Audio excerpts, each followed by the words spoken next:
Jared Blade, testing 1, 2, 3, Deputy Leader of the Opposition.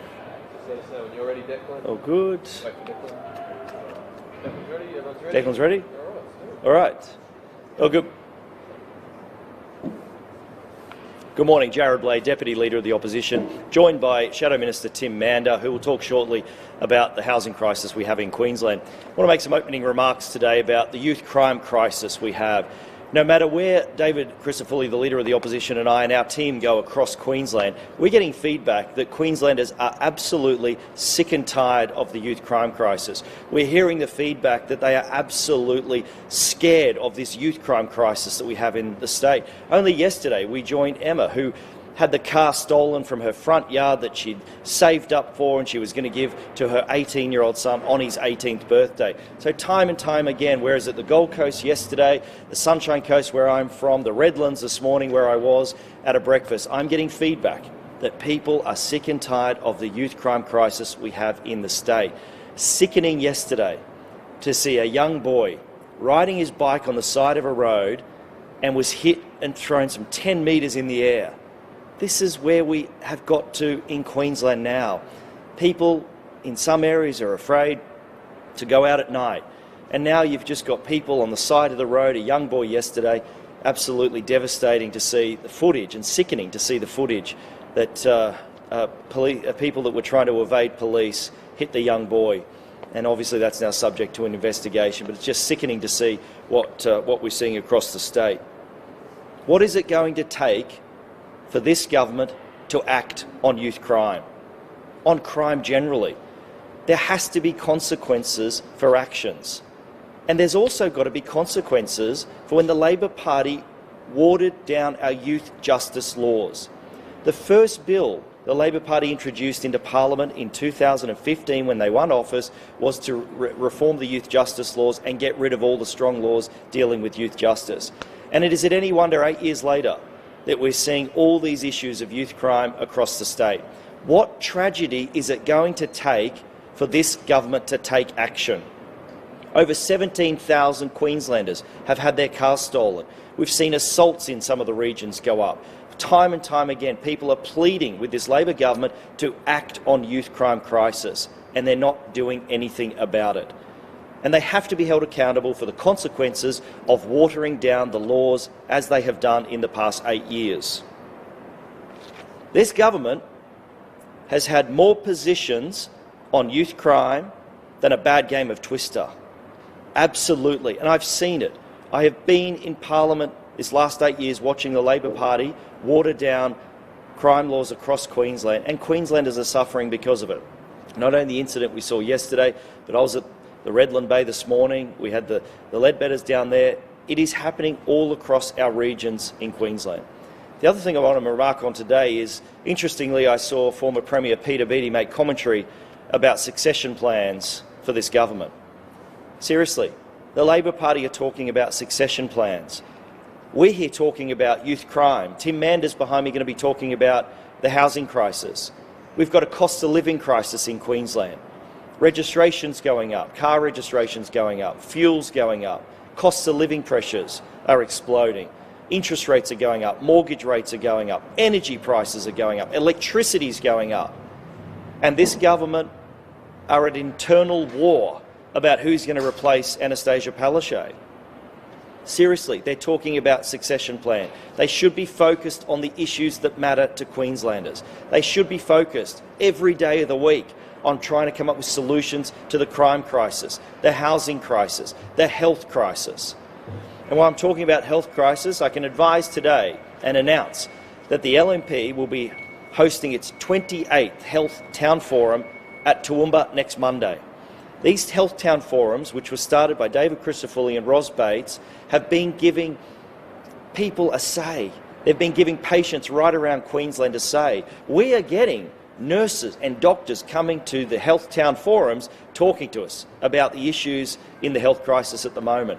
So our 28th Health Town Forum will be in Toowoomba next Monday, and we're looking forward. The registrations are already coming in. We're looking forward to talking to the people of Toowoomba about the health crisis. So I'm going to hand over to Tim Mander. He'll take questions on housing, and I'll take any other questions.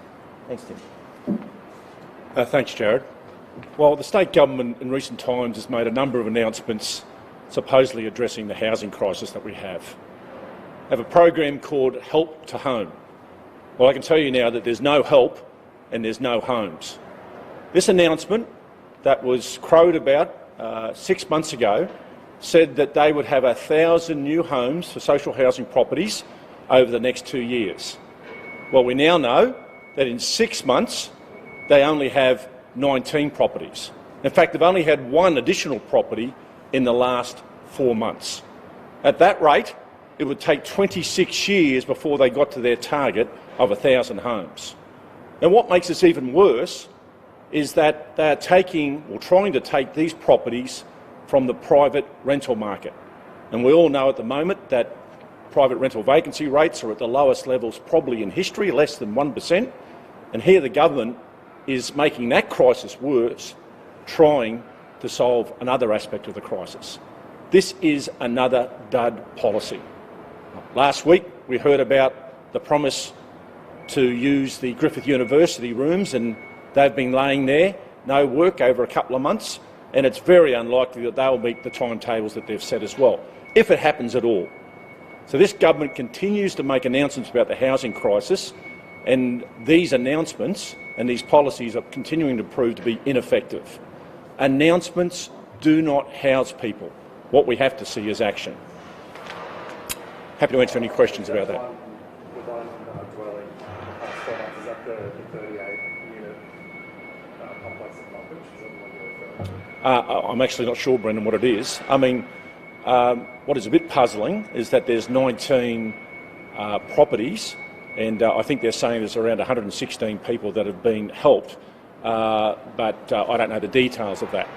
They did make, when they made the original announcement, of 18 properties then. So, I mean, one extra property in the last 4 months is obviously nowhere near the target that they set. Grace this morning said that the government's had a summit, they've got a plan, they've got money behind the plan, and it won't be election by the LNP when it comes to implementing these strategies. What do you say to that? Well, those people who are sleeping in cars, sleeping in tents, sleeping on couches, they're not interested in talk from the government. What they're interested in is action. And again, this policy is showing that their announcements are dud announcements. I mentioned last week the Greenie Flat announcement. How many extra people are in Greenie Flats today because of the government's announcement? I suspect less than a handful. They're big on announcements. They are absolutely hopeless with regards to delivering solutions. Are you going up too early here, though? I mean, it's playing out for a couple of years, and housing takes a while to locate things, build things. Usually it's hard, most of these things come in the second half of that year. Well, my understanding of this policy was that they were targeting people that had owned private properties already, many of those that would have been designated normally for the private rental market, and 19 in 6 months is a hopeless rate of success. It will take them years to be able to fulfil those 1,000 properties. In fact, I wonder whether that's still their objective and whether they're just silently now retreating from that, knowing that it was a ridiculous policy in the first place. How many would you like to see by 19? Well, if it's over a 2-year period, you'd like to think at least a quarter of them would be done. But it is woefully less than their targets. But it's a bad policy in the first place. Why would you rob Peter to pay Paul? Why would you take away properties that are designated for the private rental market when we have people there in crisis and try to put them in another part of the crisis? That's not what we need. We need additional houses, both in the social housing sector, the affordable housing sector, and also just new homes. And this government has woefully failed in that area. Do you think the program should be scrapped or kept in place? Because obviously there's constraints in construction, so I guess the argument should be that it's sort of be vital to bypass some of those delays. Well, what I'm saying today is that their track record with the announcements they have made in housing is woeful. They continue to make these big announcements, but there's no substance to it. Whether it's the Griffith University units, whether it's the Greenie Flat announcement, whether it's now Help to Home, all these programs are shown to be duds, and that's not helping the most vulnerable Queenslanders who are looking for a roof over their heads. Thank you, Ed.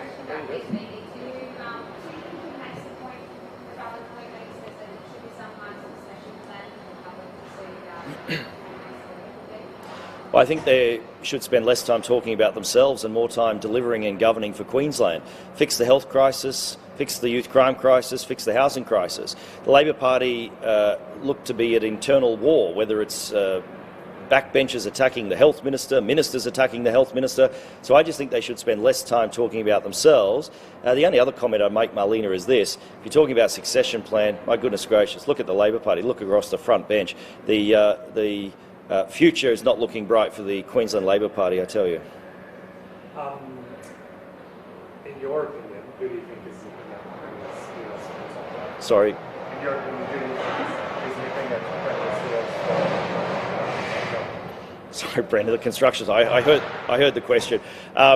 Look, Labor Party can spend all the time they want in jostling for positions. We know it, we see it. You saw 2 weeks ago in Parliament, they were all on show, the Treasurer, the Deputy Premier, they're all biting for the opportunity. I just wish they were focused on Queenslanders. We're talking about the issues that matter. In Longreach last week, our shadow cabinet was out for 3 days spending time with Western Queenslanders talking about the issues. And I can tell you, as Tim Manders just talked about the housing crisis in southeast Queensland, it's also a housing crisis in Western Queensland and regional Queensland.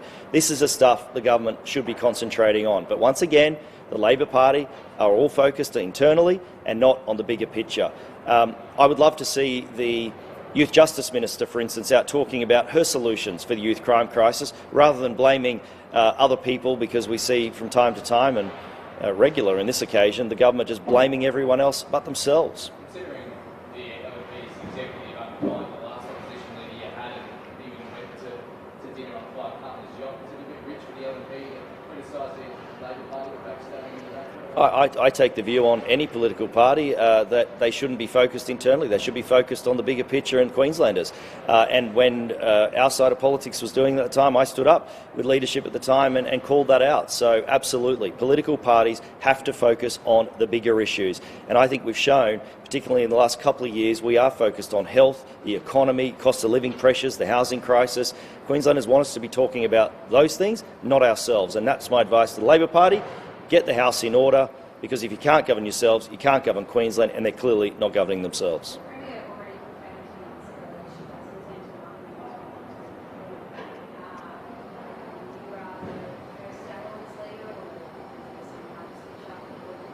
I, quite frankly, don't care who leads the Labor Party in Queensland. I think their policies are bad for Queenslanders. I think they've shown in the last 8 years of the Labor Party administration they are running out of puff. They are not interested in the issues that matter. They are more interested in red carpets, the glitz, the glamour. I think the Premier's checked out. I think her ministers have checked out. I think they're not governing.